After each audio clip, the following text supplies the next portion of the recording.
And we're live, and good morning, everybody. This meeting of the Senate Ag Committee, and it's Tuesday, February 2nd. We have two watershed groups with us this morning. We have the Connecticut River Watershed Group, as well as the Champlain Valley Farmers Coalition. And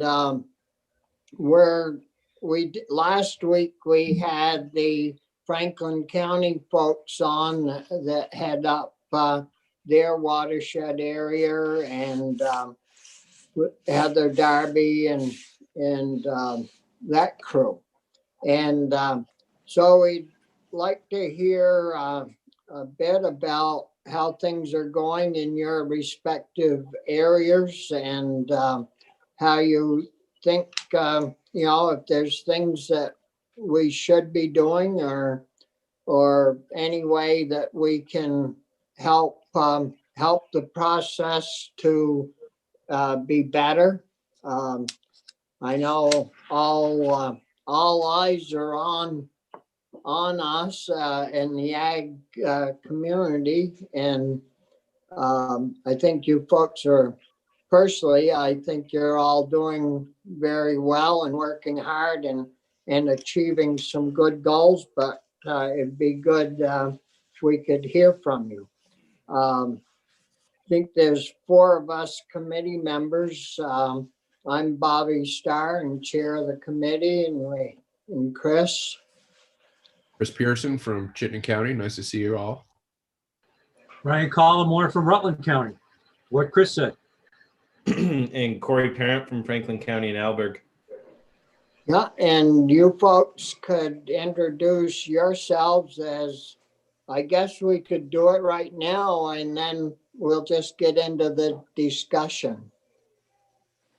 I don't know if any of you want to go first, and from the two areas.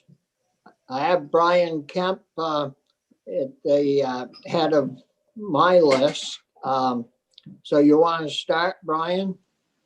I'm Brian Kemp, president of the Champlain Valley Farmer Coalition, and I manage Mountain Meadows Organic Beef Farm. Marie Audette from Blue Spruce Farm in Bridport. I'm a founding member of the Champlain Valley Farmer Coalition and currently vice president. Yeah, and Eric? Yes, Eric Clifford, Starksboro. That's Addison County, just barely, almost Chittenden. And glad to be here. And John? Hello, everybody. I'm John Roberts. I'm the executive director of the Champlain Valley Farmer Coalition.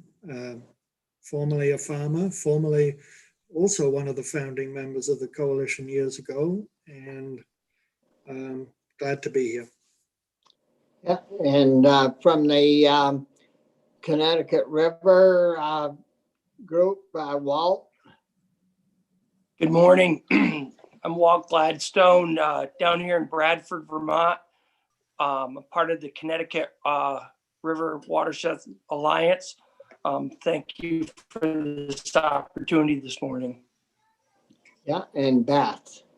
Good morning. I'm Beth Kennett. We have Liberty Hill Farm in Rochester. We're on the White River, which flows into the Connecticut and is just over the hill from the Champlain Valley in Windsor County. So we're in this unique little area that we touch on. Addison County, Rutland County is, Senator Collmore, Rutland County is literally a quarter of a mile up the road from me. And our son who farms with us is a half a mile from Addison County. So even though we're in Windsor, so we really touch a lot of points with all of you. So thank you very much for the opportunity to speak with you this morning. Appreciate it. Well, welcome all, and we'll get started. I don't know if one group wants to start first for time reasons or not. Are there any time constraints with any of you? No. If not, I guess, Walt, would you want to start Sure. off your group? Sure. Thank you. And thanks again for this opportunity, Senator Starr and your committee. You made me chuckle a little bit when you started out by saying all eyes are upon us. It reminds me back 32 years ago when we were bought our farm at auction, and that summer we were cleaning up before we started milking cows that fall, and a local veterinarian stopped by for about 10 minutes. God bless him. He's passed since, and he asked a few questions, and before he turned, he goes, "Well, Walt, all eyes in the valley are upon you. We wish you the best." So Yeah. here we are 32 years later. So I guess I just wanted to highlight, to start out with some of the watershed accomplishments and our commitment to clean water. As I list these, many of these practices are practices that we have implemented, farmers up and down the valley, before having input from the state or financial assistance. Some of those are buffer strips, cover crops, no-till planting, drag lining manure, and incorporating that or injecting it definitely helps the environment, fertility, and helps with our goal for clean water. We all know, and it also made me chuckle a little, Bobby, not too many weeks ago, you asked what we thought about milk pricing. And I think it's almost 2 to 3 weeks ago, I had stated I thought the first quarter looked pretty good from all the people and what they'd said. And since then, milk prices for class 3 in the short run have dropped about $3 to $4. So it'd be like a weatherman predicting it's not going to rain and your hay all got rained on. So I really missed that one. And I bring that up because oftentimes these practices that I just mentioned, farmers, want to be good stewards of the land and implement all these practices, but oftentimes financial reasons, it's just hard to implement all the different things we want to do. So I guess I bring that up because I'm hoping as we move forward, some of the low-lying fruit cover crops in particular, in many practices these days, we've been encouraged to do that and had some financial support. But now, like, for example, even this last year at our farm, we probably did 400 to 500 acres of cover crops and had no financial support in that. And at that time of year, being as busy as we are, not only do we have the cost of the cover crop, we've also hired an inspector to come in and drill that crop into the ground for us. So financial support as we move ahead. We've been blessed to have participation in getting a grant for a no-till planter this last year. We had the drought and we actually no-tilled some of our grass stands in with sorghum, which helped us provide additional feed for our cows. So how can you guys help? I think one of the major overlying issues is and it probably plays off your milk pricing meeting the other day.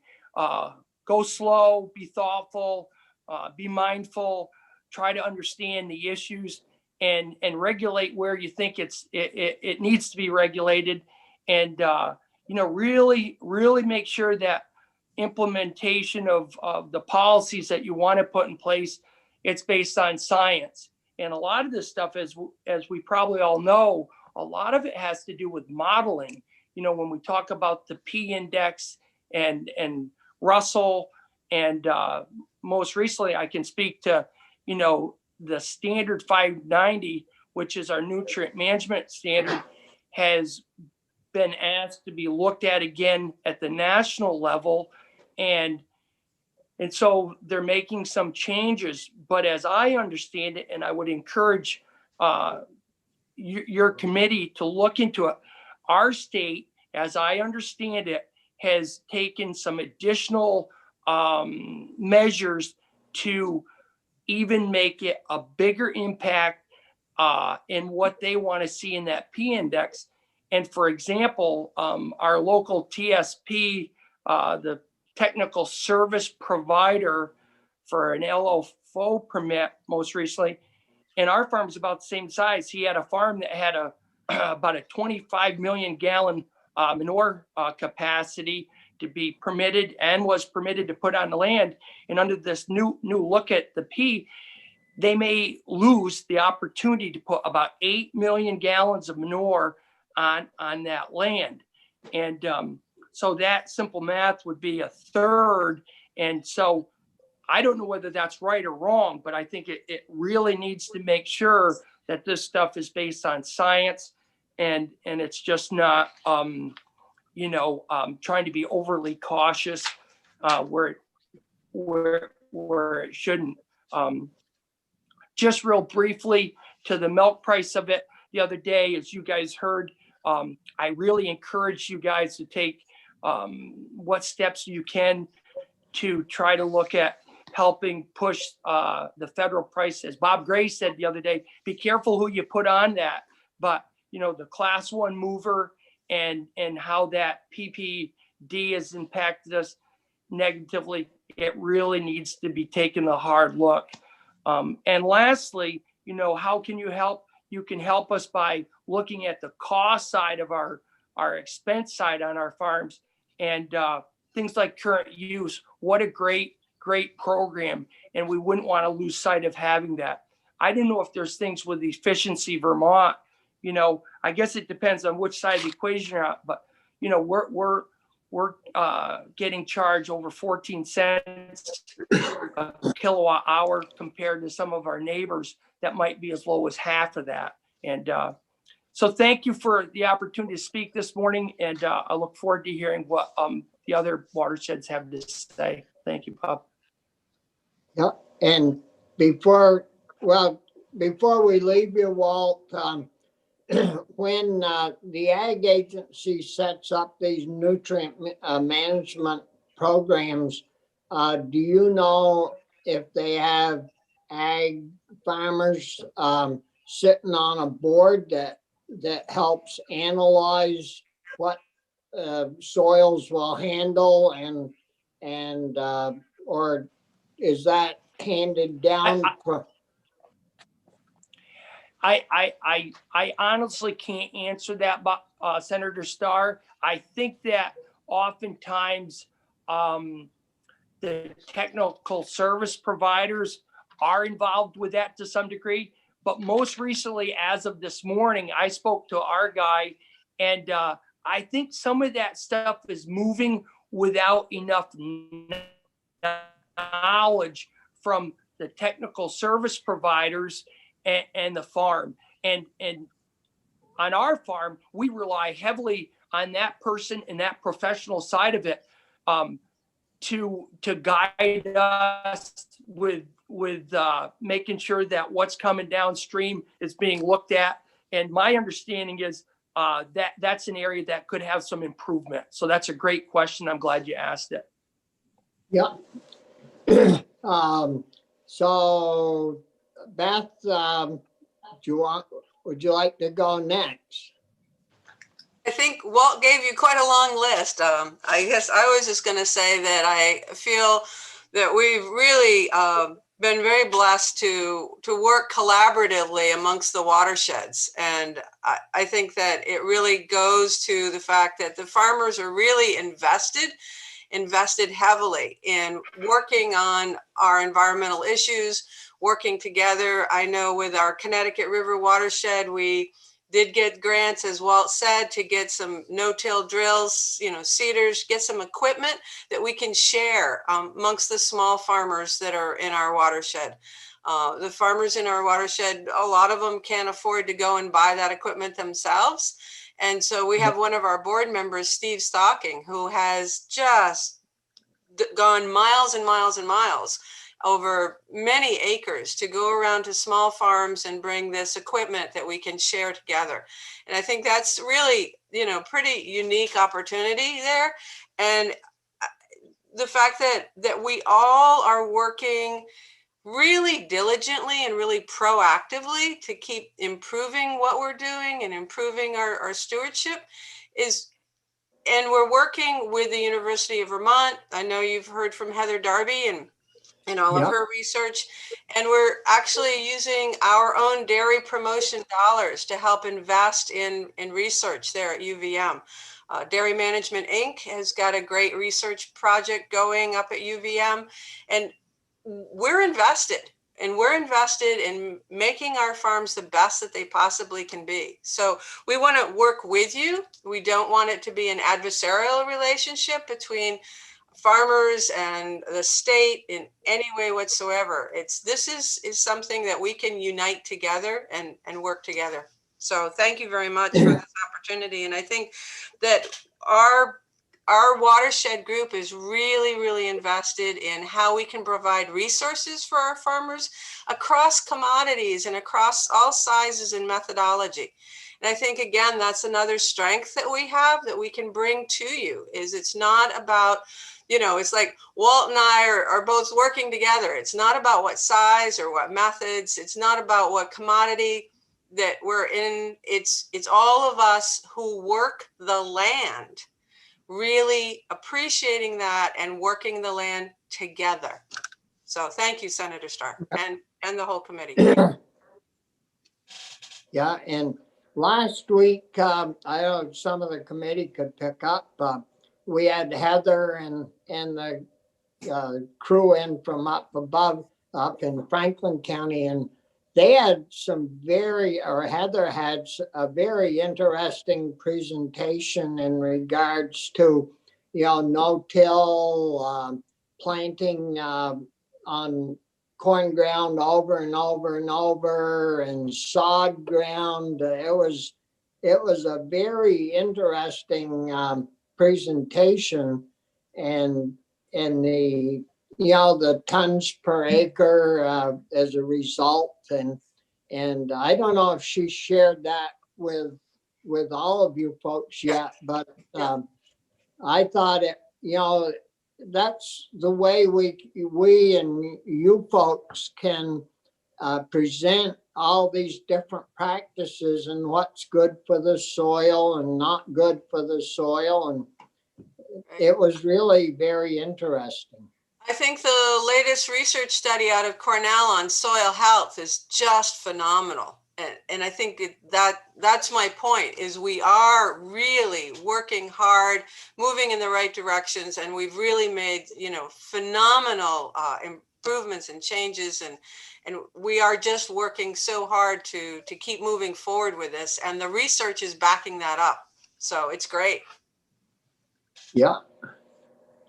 Any other questions for Beth right now? Or if not, we'll move on to. Mr. Chair. Yes. I guess I'd love to ask a question, and I'd ask it to any of you to just address when you get there. Help us, the nudges that the state gives, and even the regulatory, the RAPs and BMPs, and every time these are rolled out, it's a burden, and farmers react, and nobody's saying, hey, make it harder for us, cost us more money, and it's tricky.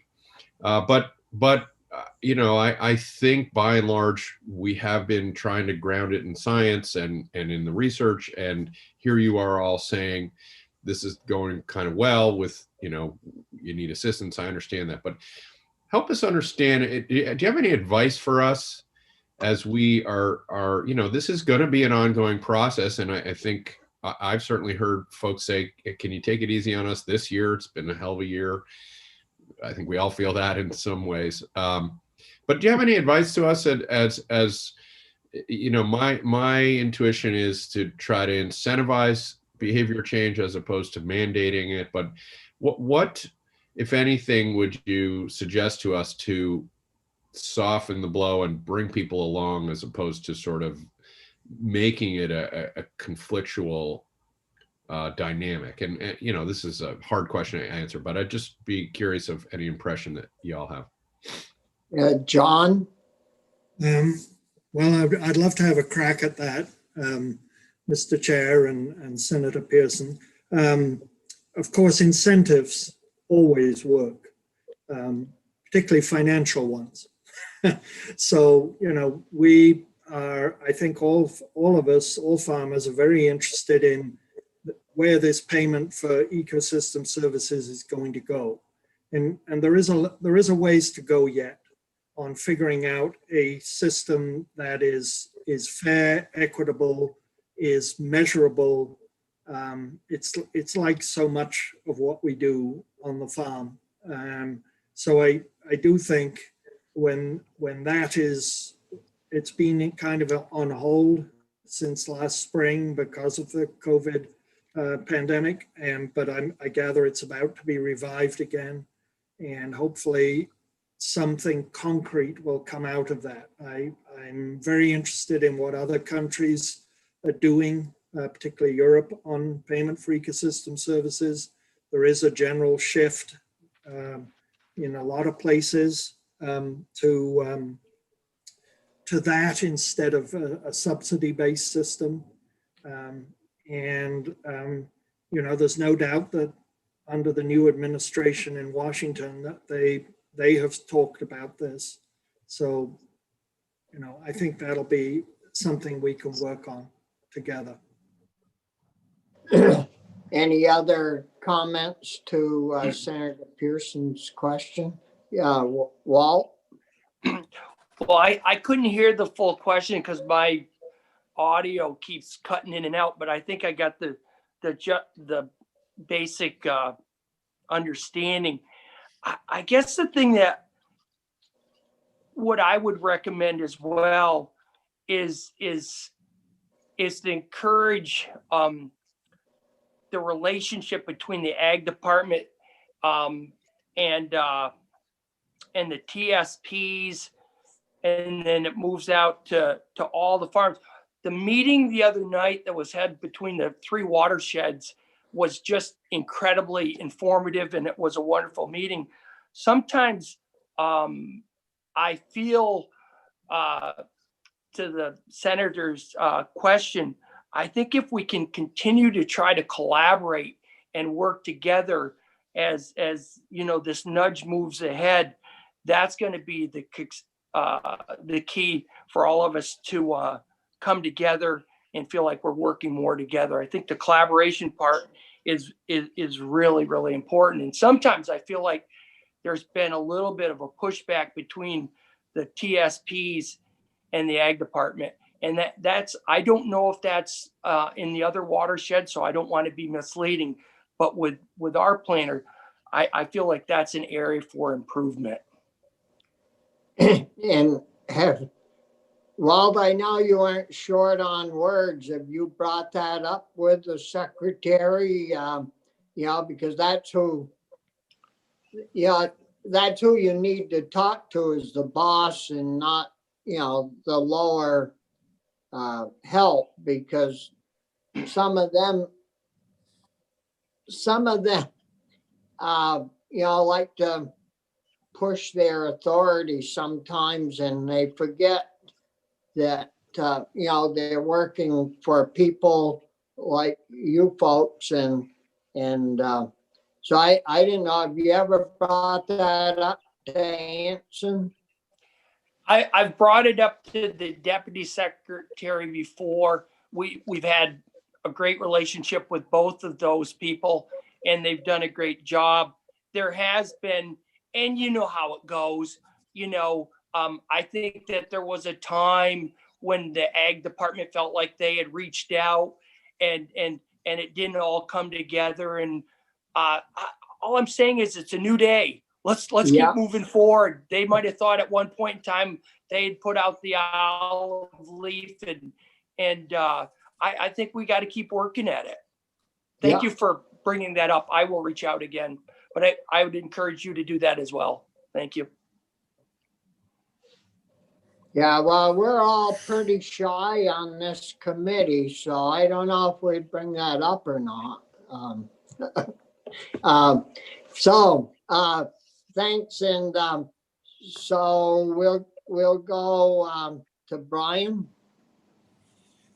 I'd like to thank you all for the invite. It's always great for us to meet with you and go over things.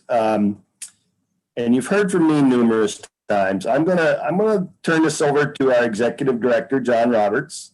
Let him share some things with you, and certainly, we'll answer questions along the way that come up. But I'd like I think that he probably knows John. He's been around, like he said, a former dairy farmer here in Addison County. He worked for the Agency of Ag as an inspector on small farms. And we're excited to have John on board. We were able to hire him this past year through some Clean Water Fund grant money that we received through the Agency of Ag. And we also have hired on a communications director, Sarah Audette, who happens to be Marie Audette's daughter-in-law. And she's going to be in charge of handling outreach and communications. And she's already revamped our website and all. So we've got two great employees that we're proud of and we're glad to have on board. So with that, I'll let John speak for a little bit. Yeah. Thank you, John. Thank you, Brian. You may regret this, Mr. Chair, but anyway. So that just the introduction, and being an executive director now, I get to write, spend a lot of time writing. So the coalition is a farmer advocacy group based in Middlebury.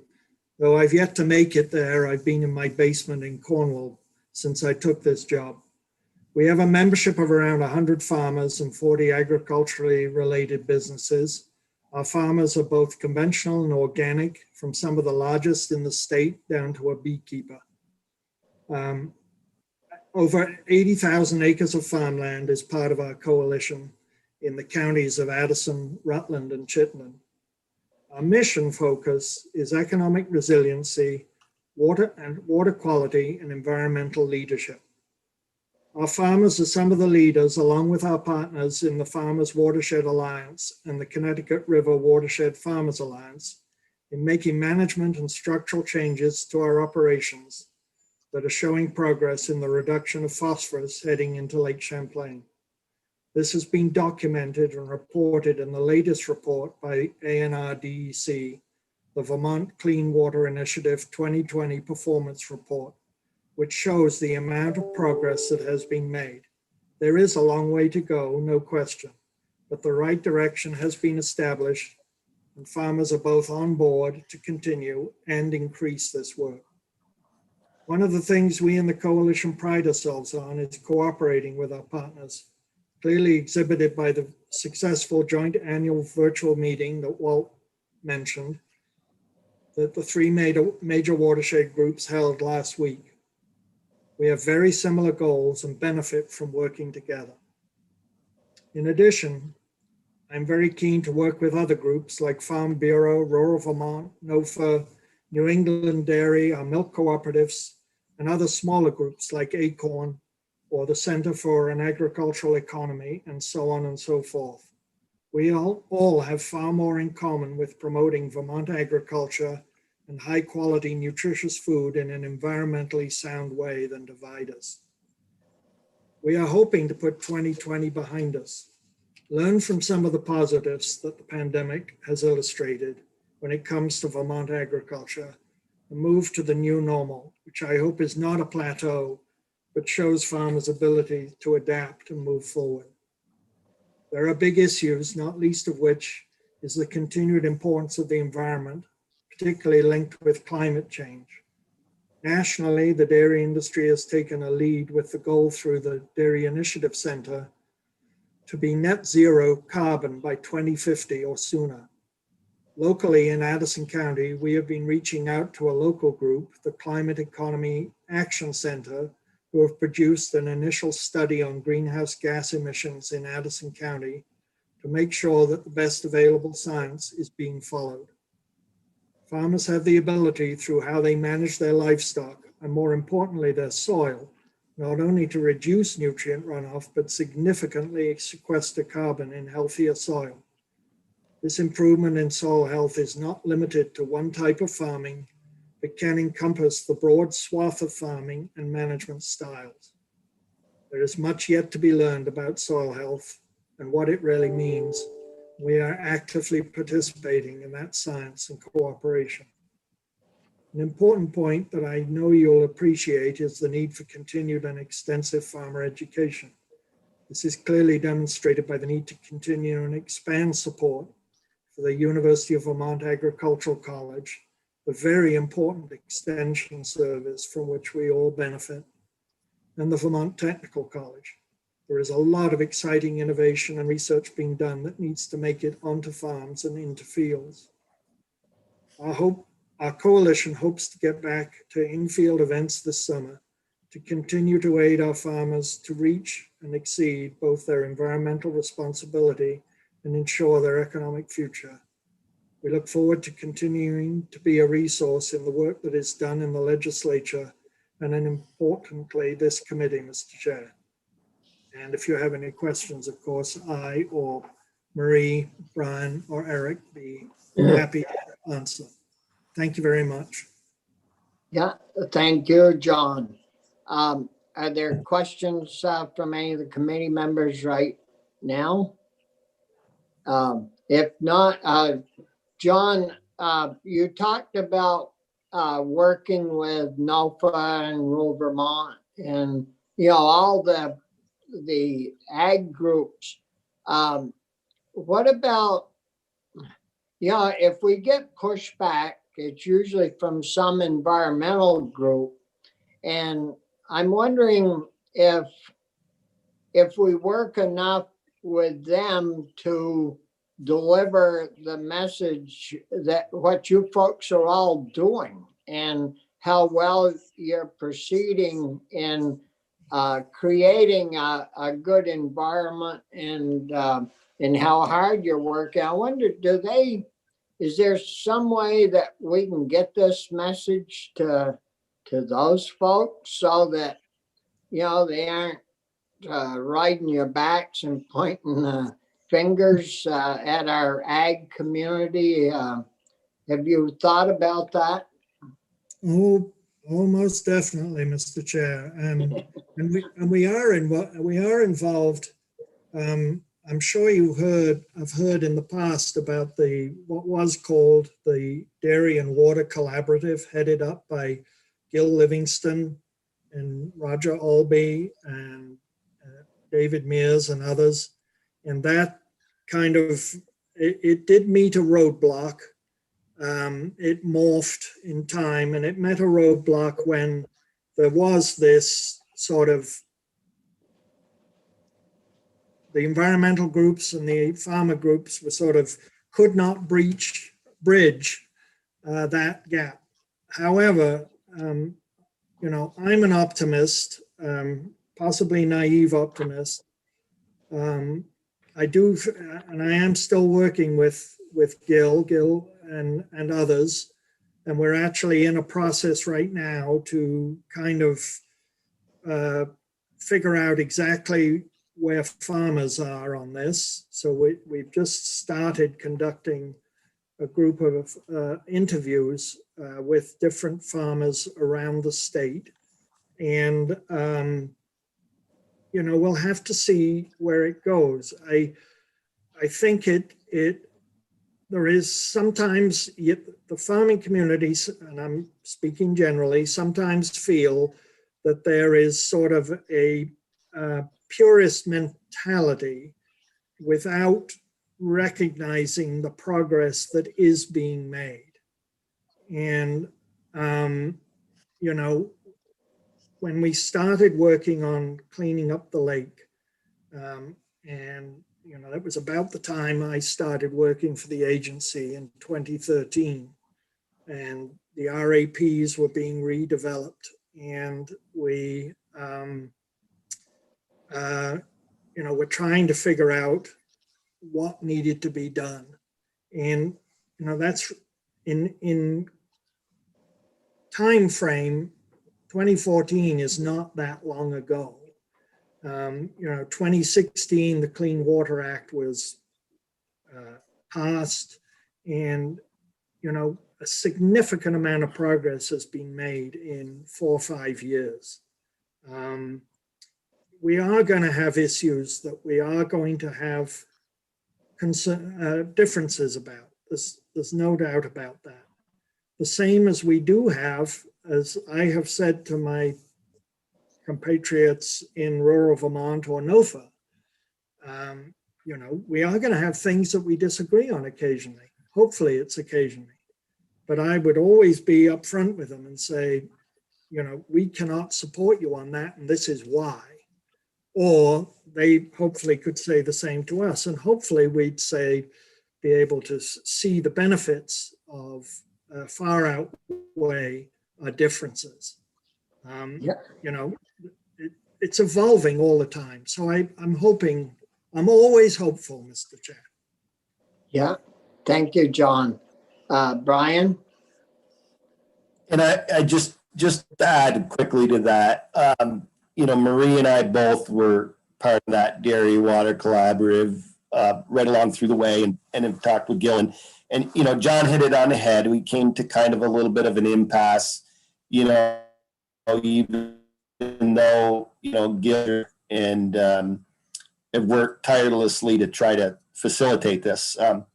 And I think one of the challenging things with some of the groups too is there's always a revolving personnel. I mean, you know, in these groups, and they don't always, so there's a lot of education that needs to happen continuously. You know, I mean, not all the players are always there long-term. And that's been a challenge, I know, just through the last couple of years, seeing people in the higher positions, some of these organizations change. So it's, as John said, it's always evolving. We're trying to work towards it. Definitely, you know, I've had discussions on, let's agree on what we can agree on. You know, as John said, there's always going to be challenges. You're not going to agree with every group on everything. But let's find some mutual things that we can agree on and build off that.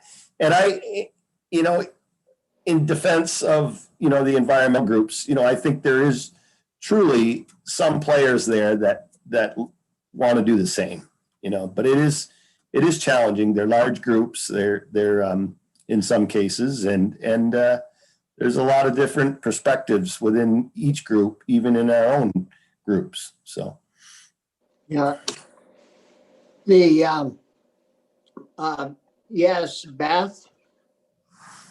I would just make one comment is that one of the advantages of our having these watershed groups is because we can aggregate our information, we can work with the researchers and provide scientific data to support what we're doing, why and how we're doing it, and the results of that. And so I think that, you know, having people able to work with our watershed groups and get that scientific data really is a huge help to go forward.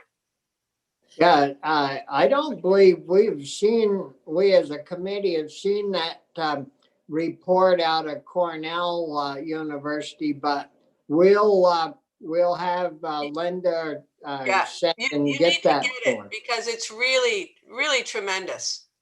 It was presented at our Mutual Watershed Alliance group last week, and it was just terrific. You really. Yeah. Marie, did you have comments to add other than what John had to say and Brian?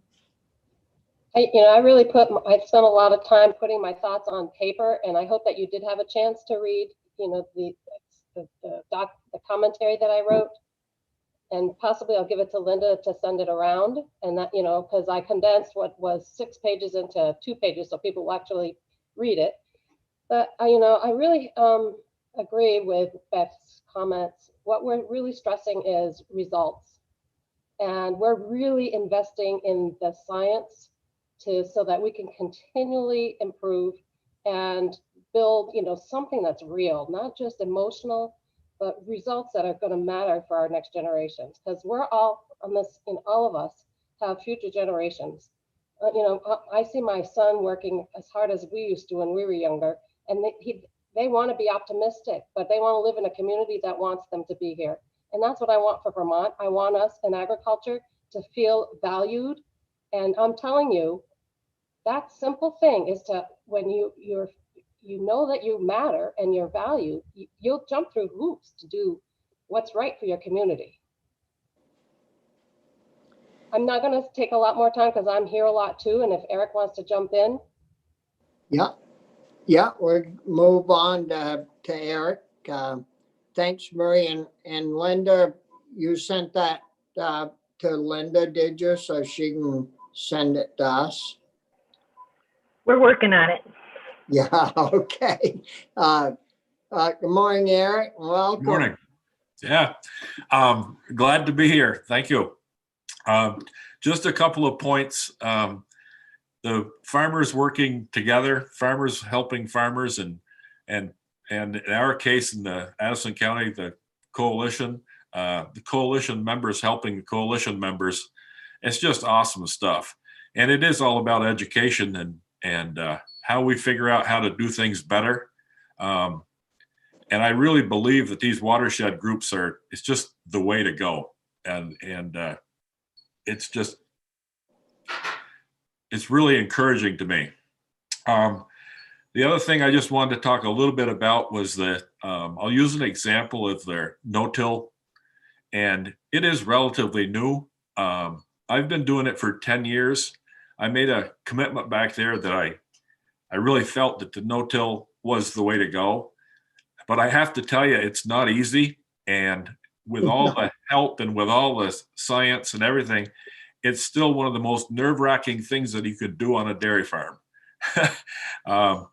I've planted into dry conditions, wet conditions. I can say that I've planted into cover crops that really didn't amount to very much. But I also may have, maybe perhaps at least in our area, set a record. I've planted no-till into 42-inch high, 42-inch tall winter rye. I didn't even know if I was in the right field when I was planting. So the exciting thing was, last night I just found out that I had got approved for the SEEP grant, and I am going to have a guidance system for my tractor. So Senator Starr, I hope you're excited for me, because now I won't have to go out into some of those fields and wonder, where, excuse me, the hell am I? So anyway, we're pretty excited down here. Anyway, I don't want to keep going here because I really like listening more than I do talking, for sure. But I really appreciate the fact that you invited us here. I am just so encouraged by our Addison County Farmer Coalition and the other watershed groups. It's just a really fun time, as long with the stress, and it doesn't necessarily have to be planting no-till to be stressful. But anyway, thank you. Yeah. So questions from committee members? Brian Collmore. Thank you, Mr. Chair. So listening this morning, I'm reminded about the 11 most terrifying words in the English language, which goes something like, "Hi, I'm from the government and I'm here to help." I hope that you don't view this committee in that regard. I've been on it for 3 terms now, and I think generally speaking, we all respect and admire what you folks do. I'm going to make an analogy, and I don't know how well this holds up, but to me, you are kind of like the race car driver.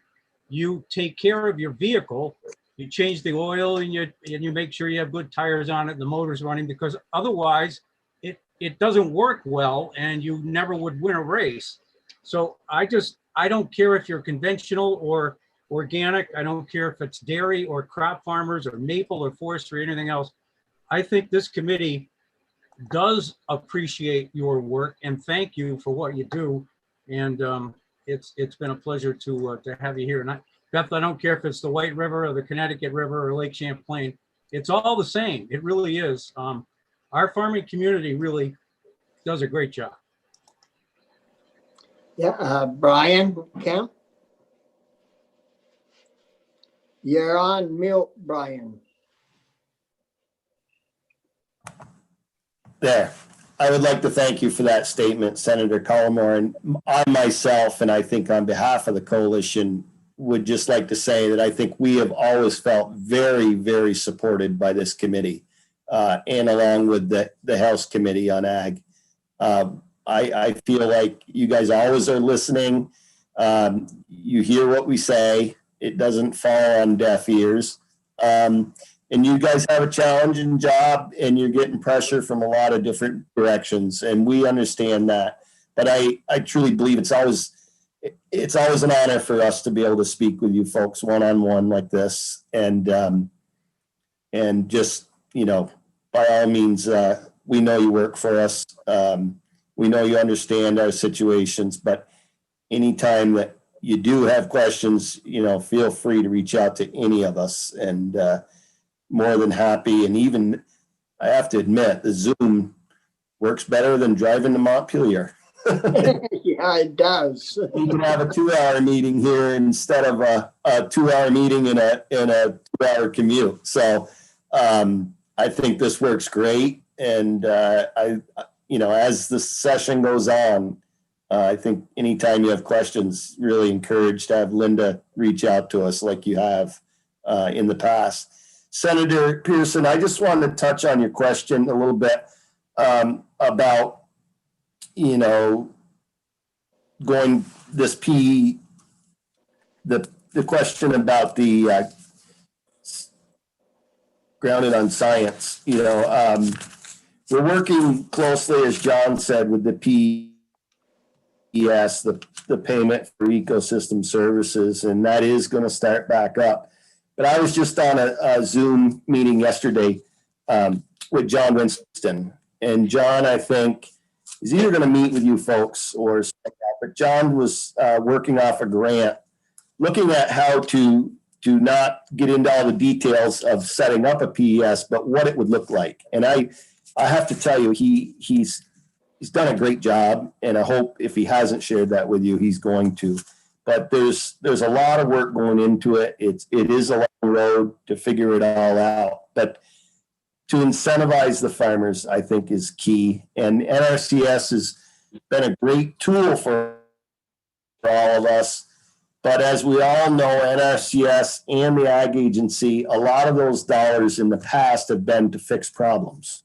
And if we can proactively, you know, be fixing these problems with incentives, financial incentives, you know, and not to get into the details of John's thing, but, you know, and everybody all in, meaning community, meaning philanthropy, meaning state and federal dollars, have those dollars there and available for farmers to reach into and get to help do these projects, which I think will mitigate a lot of the resource concerns that have been out there in the past. Yeah, thank you, Brian. Yeah, it's like for us, you know, this working on Zoom, we've talked a lot about it, even if we get back to Montpelier and serve as a group there, it would be great to hold meetings like this, even on Zoom within the committee room, because it saves you folks hours of time, and you know, and you can deliver the same. It seems like the messages that we've been receiving, you know, are good and just as good as if we were, well, we wouldn't even all be fitting in our little committee room. So we'd either have to find a bigger room or let you in 2 or 3 at a time. But it has worked really quite well. And so I hope if things ever, you know, which they will, get back to normal, we will still have a system either like this or very similar where we can do hearings and you know, we can all sit here on the same page and you see facial expressions and we can kind of watch if you give us a finger or something. But no, it's worked. So far, it's worked very well with the exception of our very first meeting. Someone gave out our number and somebody that found the number got on, and that was pretty rough language that they were using. But now, as you noticed, when you got the invitation, it says to maintain this number for your own sole use. But that, I don't think, we haven't had an incident, in the almost now full year that we've been doing this.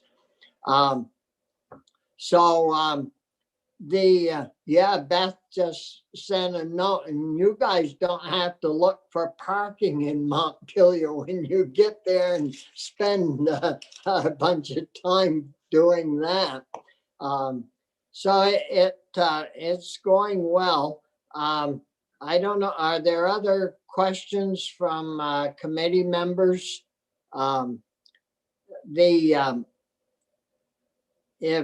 If not, the big issue or I don't know if it's a big issue, but it's a very important issue that we have within our own group in the legislature, in the Senate, is, a lot of our issues are cross jurisdictions. So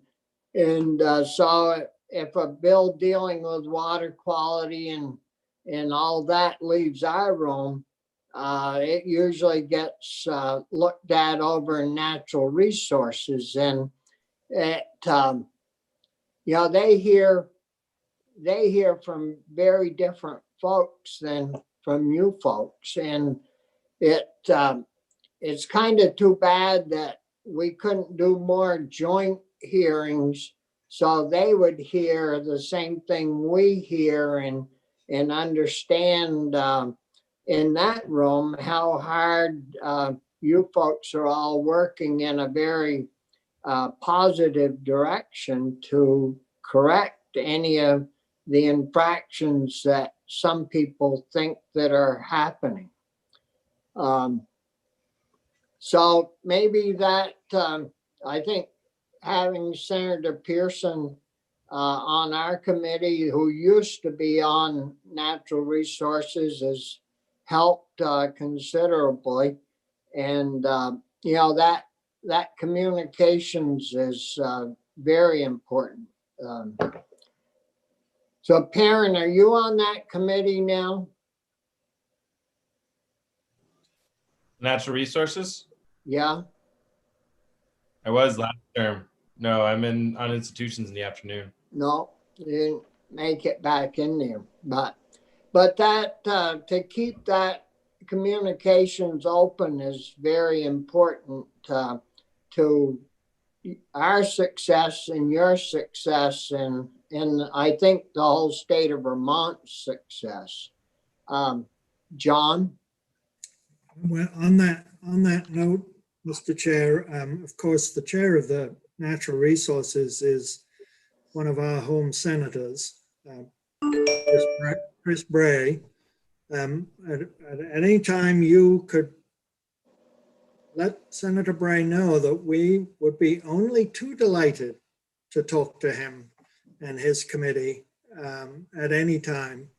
We have I think individually we have a good relationship with Senator Bray, but it always helps to have a little incentive from another chair to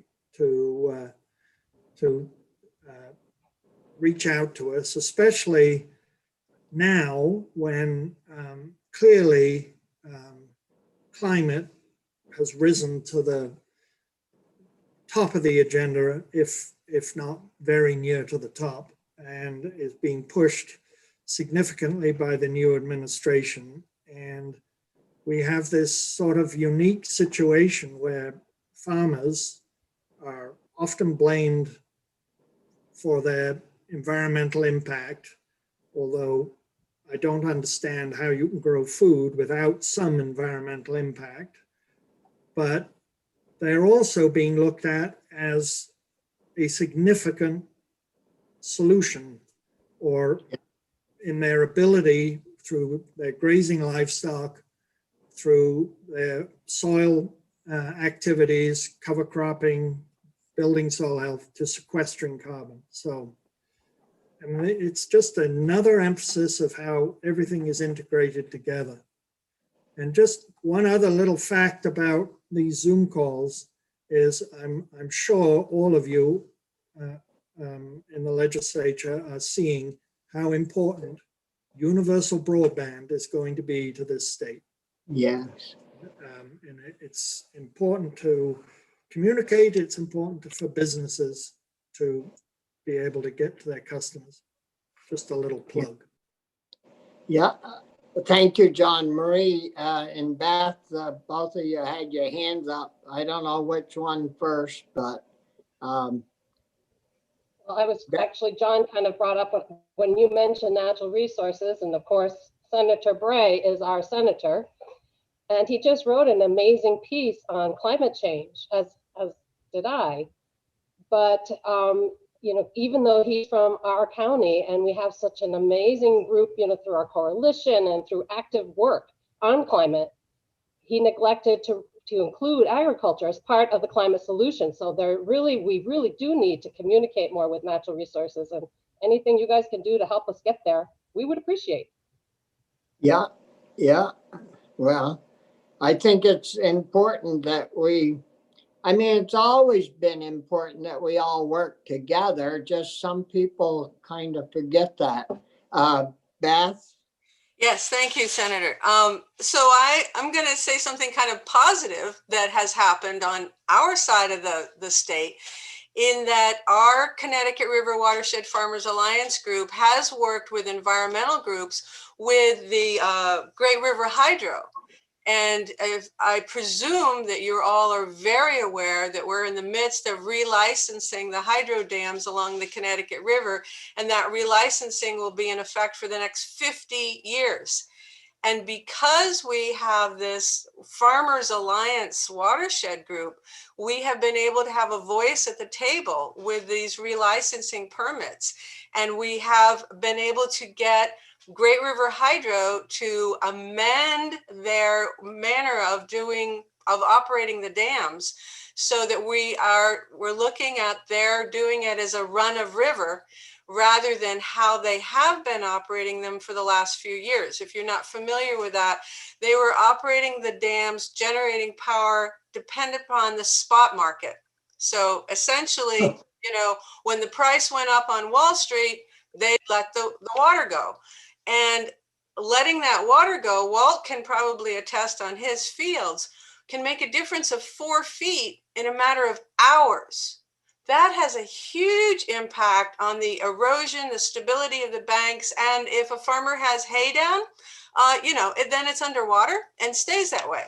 So it's a tremendous impact for the farms along the Connecticut River. And by the way, there's farms along the Connecticut River. I mean, so for us to be able to have a voice at the table with Great River Hydro in these federal environmental regulatory meetings is just amazing. And to get them to say, okay, we will look at doing, normal run of river rather than operating the dams on the spot market is just incredible. But it's an example of how we as farmers have been able to work collaboratively with the environmental groups in a really, really significant way that will have impact for decades to come.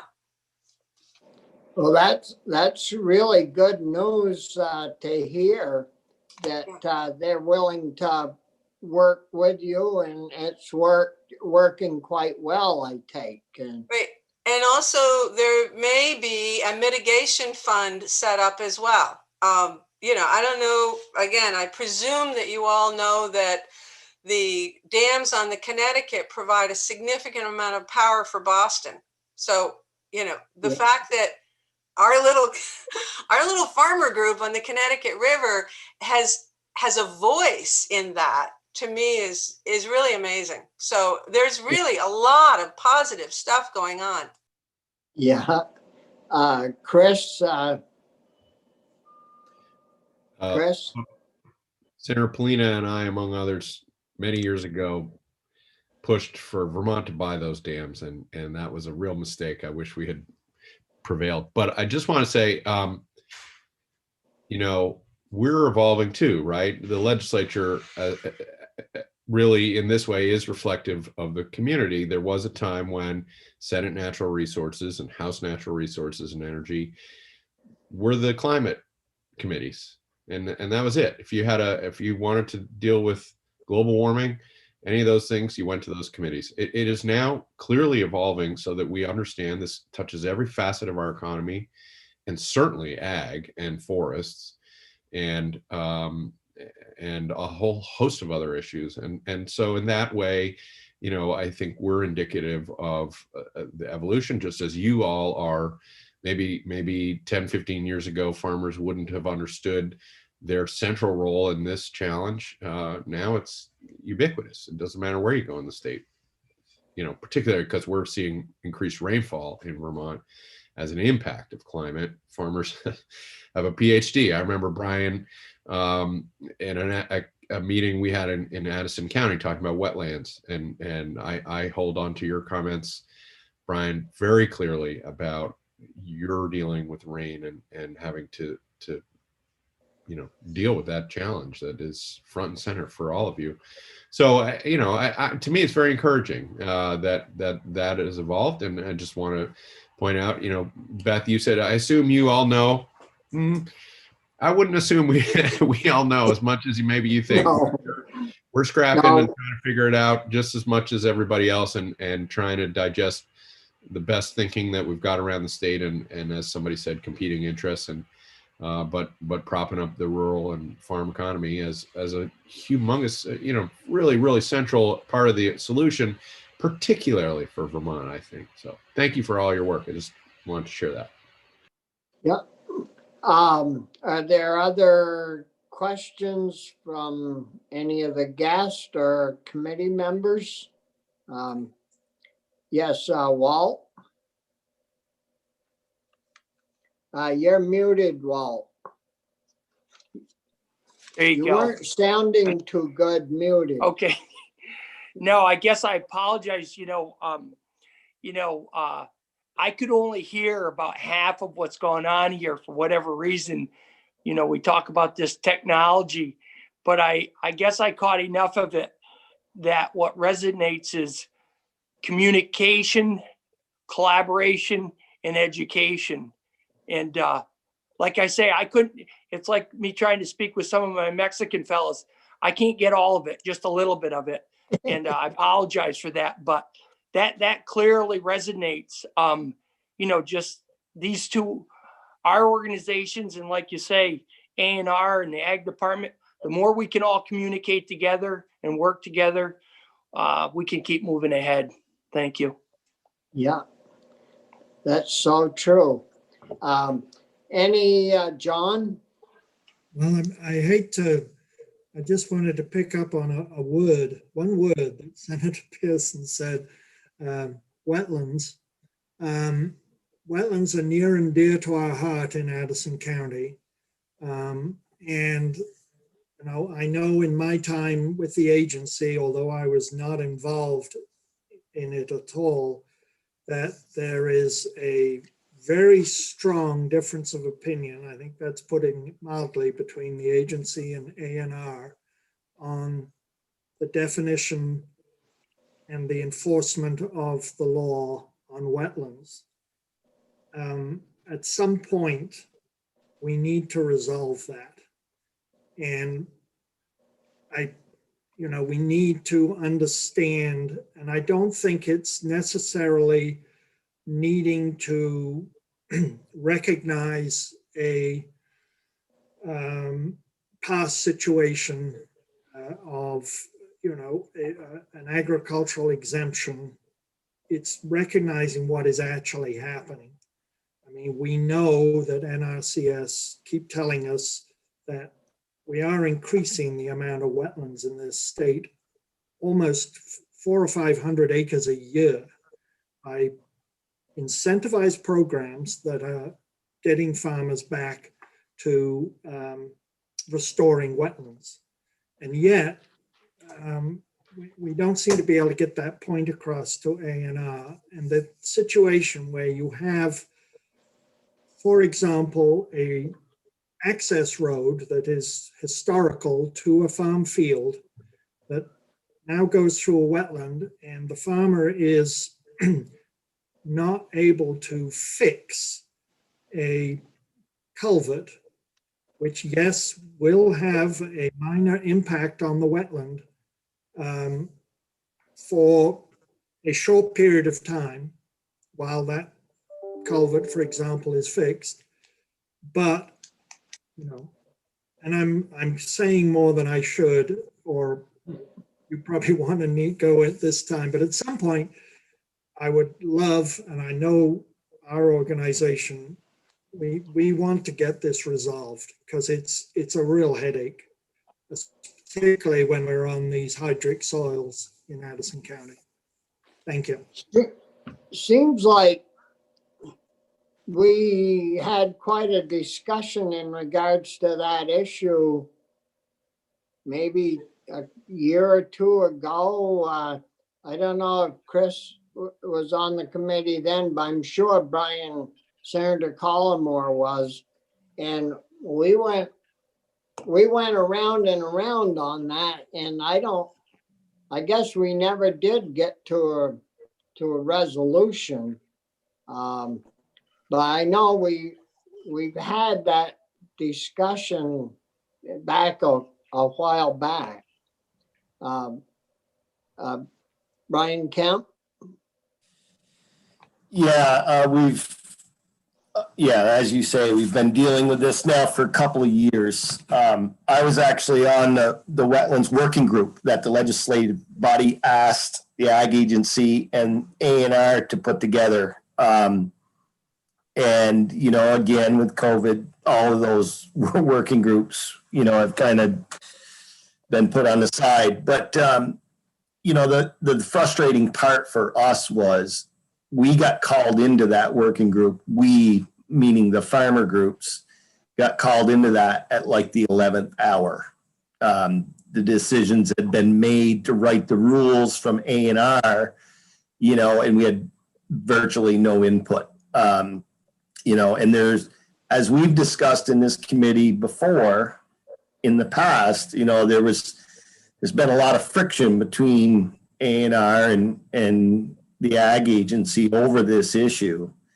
And I agree with you. It just hasn't, I don't think it's still been resolved. It's kind of been put on the back burner. But the project that John speaks about, just changing a culvert, hits me near and dear. We have the Lemon Fair runs through our pasture, and we have a culvert that needs replacing. And the issue is that they gave us a less than 5,000 square foot of impact, means you don't have to apply for a permit with A&R. But in a lot of these situations, it's going to take more than 5,000 feet of square foot to get the project done. So it's still very, very limiting. And we're talking about an access road to over a couple hundred acres of land in both pasture and crop ground. So that is something we still need to figure out and work on, I think. And I'm not sure if that's going to come back up this year or not, but certainly ask you folks for all your support on this matter as it moves forward. Do you know, Brian, where does that sit at the present time? Because we haven't heard anything in regards to that this year. I don't even know about last season. Is that working group still working, or? No, that working group hasn't worked now in probably over a year. I think the way,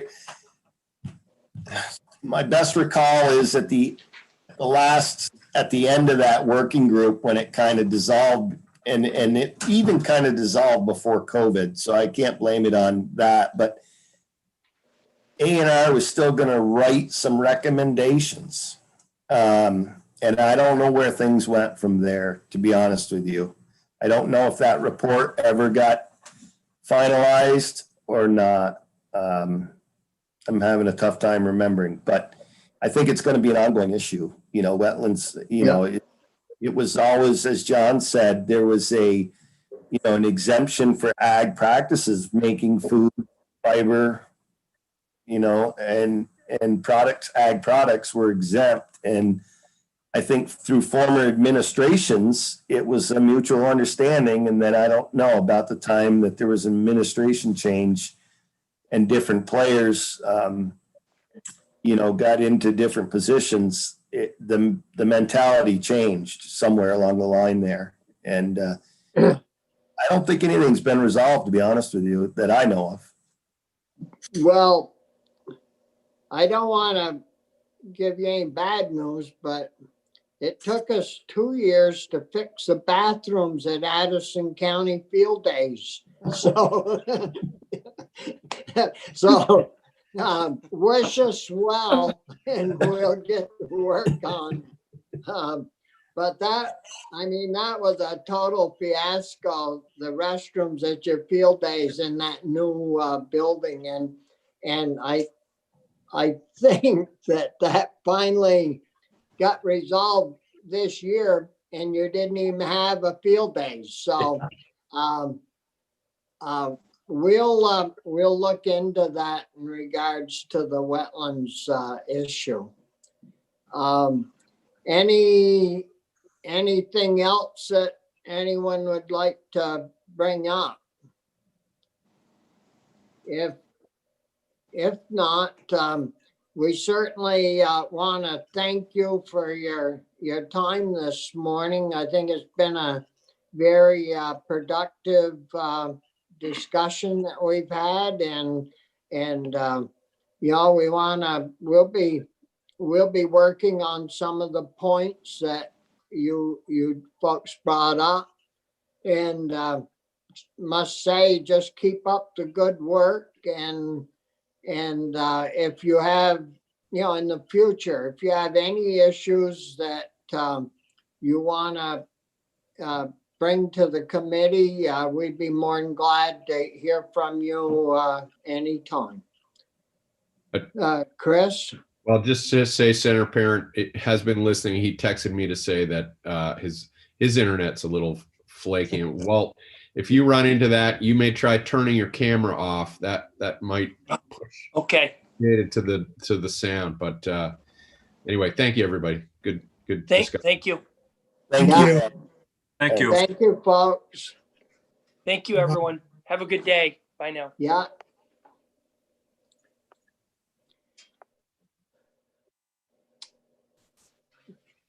So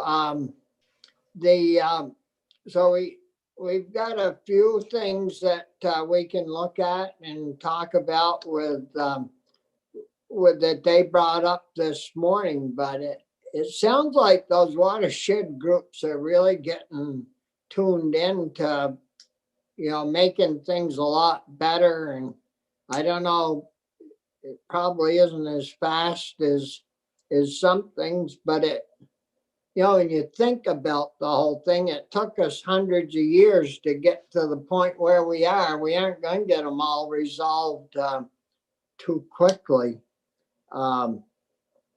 So I don't know if there are any high points that you folks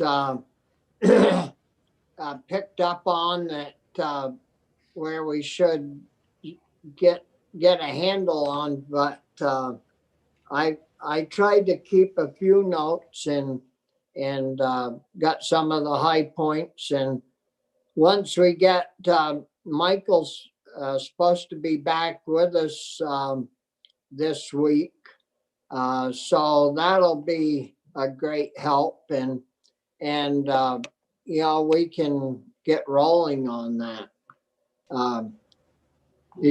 Chris, did you have something or?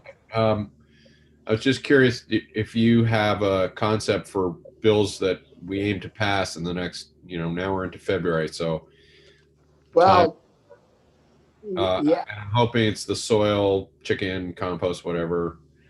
And, um, food, and I hope we will hear more specifically about what the ecosystem,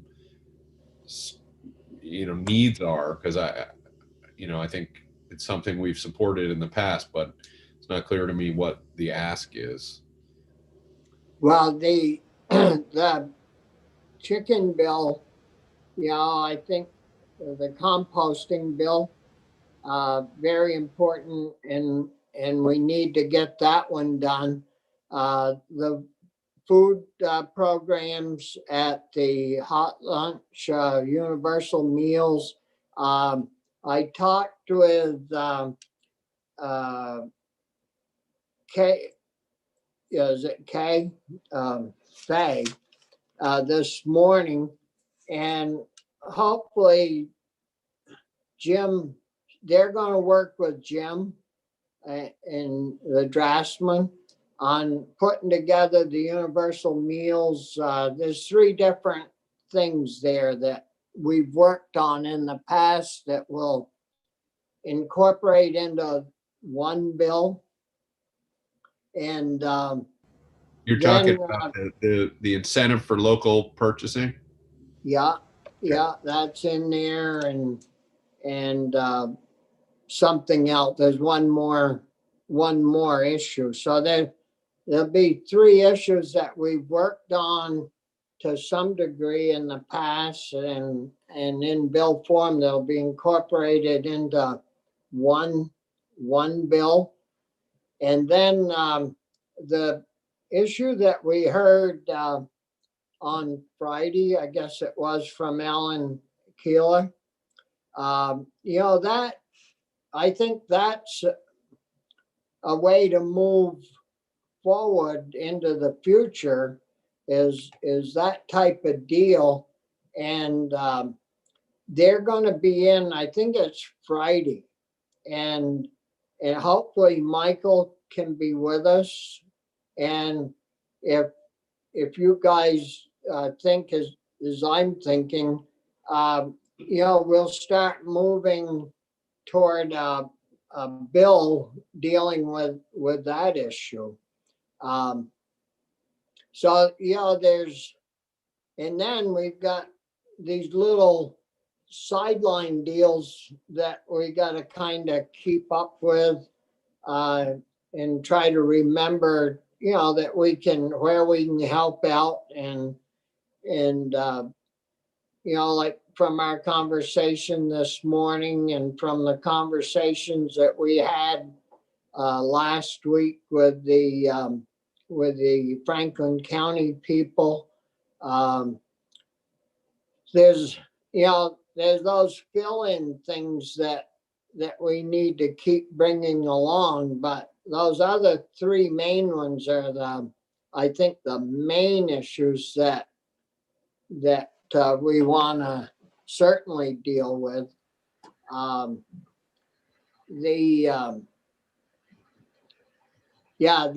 The issue, Brian. Yeah, Bobby, I wasn't sure. I'm trying to remember back. I know the universal meal bill with the incentive to buy local. Was that going to come out of our committee or education? Well, basically, we did the work on it, and education was hopefully getting behind us and supporting it and dealing with it as well. All right. Because Ruth was Yeah. on both committees. Right. And we kind of ran out of time. Yeah. Yeah. Okay. But yeah, the big issue, I think, on any of these subjects is going to be the financial question. Yeah. You know, if we have the money, don't have the money, is it starting a whole new program that's gonna cost money on an annual basis? We in appropriations, we're just taking testimony now from the different agencies, but haven't come to any conclusion on what kind of money we have. And I don't know if finance has talked about that yet or not, but we usually wait until we hear from finance in regards to our financial status over across the hall. And then we kind of set the budget up to meet the revenues. It's still an open question. Yeah. Yeah, and it depends if the feds are going to send us a bunch of money and what strings are going to be hooked to it, and yeah, there's a lot hanging out there that depends on so many things. I know we've all heard the report from our economists that things are rolling along halfway decent, but it's next year when the Fed money stops coming that really the big question in everyone's minds. Are there other issues that we have questions in regards to, or you have questions? Anthony? This is not a big, huge one, but people have been talking to me about the shelter bill we passed last year, the adequate shelter bill. Oh, If you've the been hearing about animal shelter bill? Yeah, the grass-fed folks who keep their animals outside would like to see tweaks made to that bill to make it easier for them to survive. They feel like it's putting too much on them to have certain kinds of shelter for animals that are outside. I think Maddie, did Maddie send a note out on that? Yeah, she did. Yeah. I don't know if I scheduled any time. I think that came over the weekend to me. But we have the animal care board, that crew coming in Wednesday. Yep. And maybe if you make a note, we could bring that up and decide, see where they stand on that. Yep.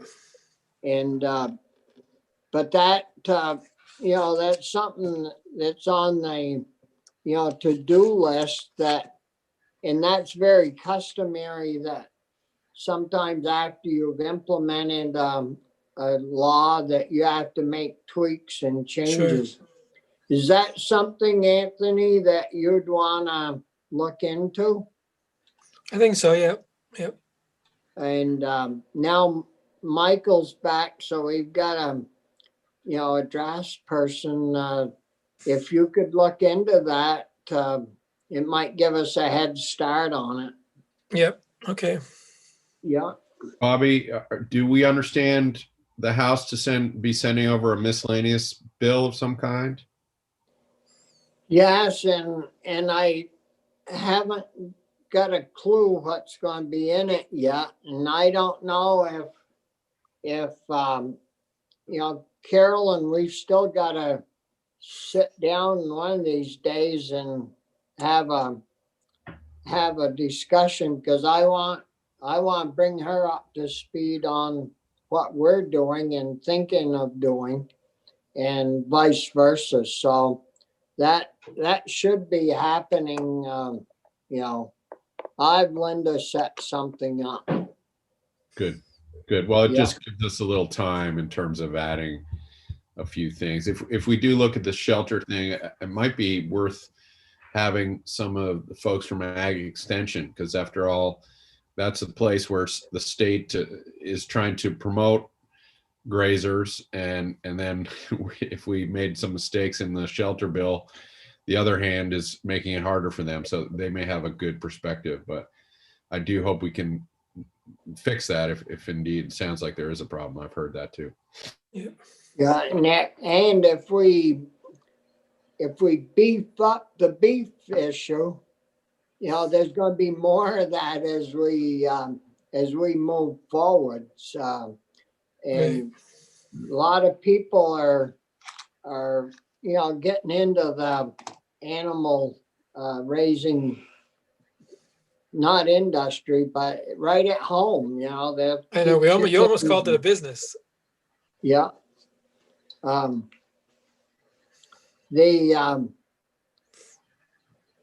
Is there anything else that any of you'd like to bring up this morning?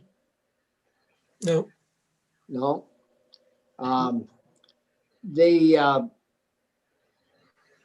So I think, you know, I think we're rolling along.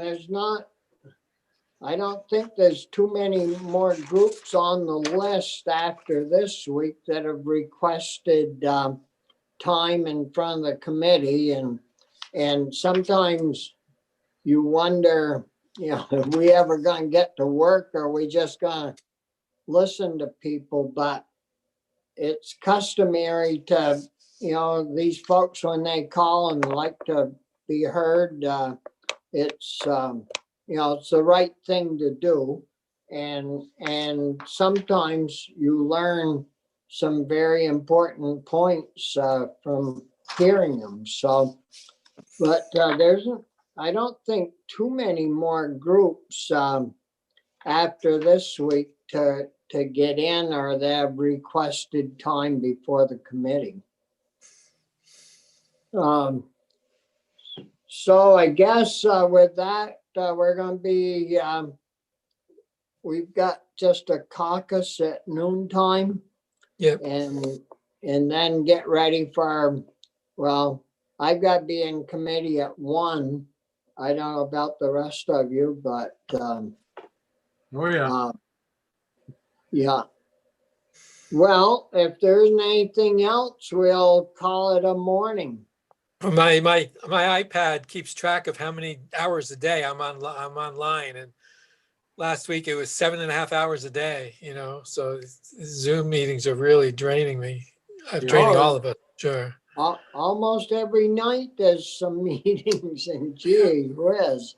Last night, you know, I was back on for a while, and no. Yeah, we had a group of people ask us to come online with them at 7:30 one night. You know, I was kind of like, could barely keep my eyes open. I was just staring at the screen all day and all afternoon. Then they have a scheduled meeting for 7:30 at night. It's lucky I stayed awake. Linda, a scheduling question for us. So once she takes us offline, she needs to talk to us.